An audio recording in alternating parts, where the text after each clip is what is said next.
Mr. Speaker, we've said goodbye to a lot of great individuals this session. I think the Senate down there is still honoring the senator from Scott.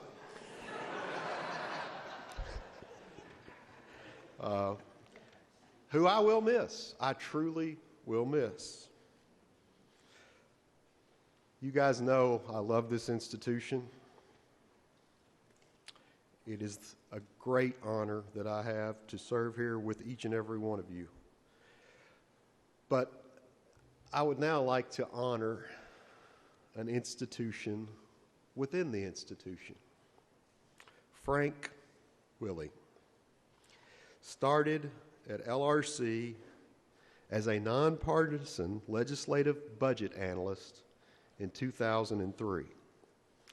This is after he had already served our nation in the U.S. Army and our nation as the director of the Kentucky Logistics Center.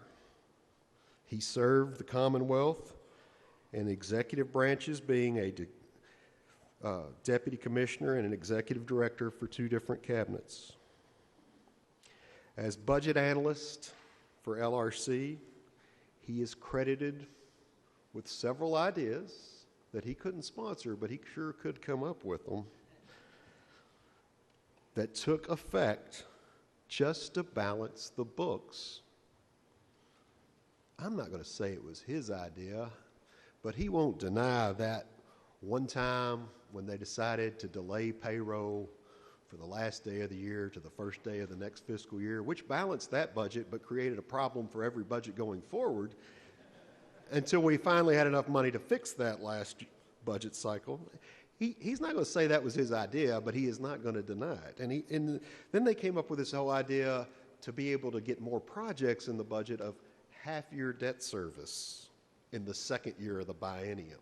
It's amazing what you can do when you are as brilliant as he. In 2016, he left the nonpartisan world and became a partisan staffer. He came upstairs to then the 4th floor to be the budget advisor for the then House minority. That's when I really got to know Frank. It was our last year in the minority.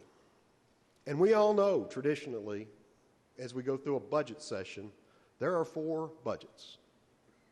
The governor's recommendation, the House's recommendation, the Senate's recommendation, and then the one that counts, the final one. But that year, there was a 5th, because Frank had come to work for us. And the minority leader at the time charged me with being the ranking member of A&R, and we came up with, I would submit to you, the best budget of the 5 that never got voted on this House floor. But it wasn't because of my genius. It was Frank.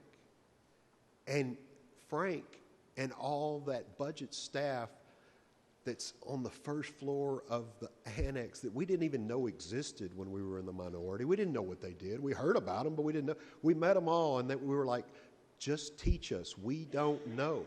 And literally, it was like all the good ideas that the staff ever had, that nobody in the room would listen to them. We actually listened to them and tried to implement it. It was a wonderful process. He taught me everything Frank did I needed to know, and I do know, about how to shape the state's fiscal checkbook, to balance the state's checkbook. That framework from 2016 allowed us to do another good bill in 2018 when we were actually the one that was going to be counted on, and we'd be in the room as it was being shaped in the final document. We did tax reform. That was saying something, since at the time I didn't even know how to do my own taxes, but man, we rewrote the tax code. And I want you to know Frank Willey had a lot to do with that, a lot more than anybody will ever know. I would call him on the road up with an idea of something that we need to put in the budget. And his response was always, "We can't do that." And then by the time I got here, he'd say, "I've thought about it. Now, we could if we took this here and tweaked it this way." Amazing the stuff that he could come up with. He even came to Paducah once to see me. When he got to Beaver Dam, he called me and he said, "No wonder you come up with all these crazy ideas. This road is terrible." And I said, "Frank, you're only halfway. Just think how much more ideas you're going to have time to come up with." You know, when I got to be the pleasure of being the A&R chair, we were broke, and Frank helped me come up with some very creative ways to make sure things were taken care of in the budget. Creative ways to spend money. Now that he works with the gentleman from Todd, he comes up with creative ways not to spend money.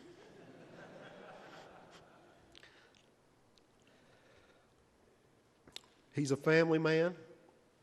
His family is here with him on the floor today. His wife, a truly amazing lady that we all know as Sugar, is here.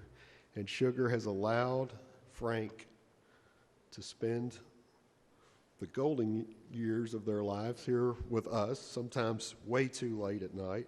But she is truly a saint. They are an awesome partnership. They have 3 wonderful children. They have grandchildren. So many people have benefited from the love and the big heart of the gentleman from Woodford 101, as I like to call him, Frank Willey.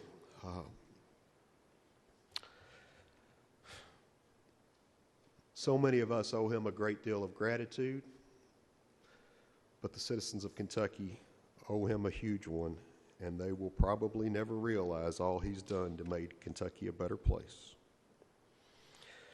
There are many people, me included sometimes, that are convinced if I leave or when I leave, this institution will fall apart in no less than 5 years.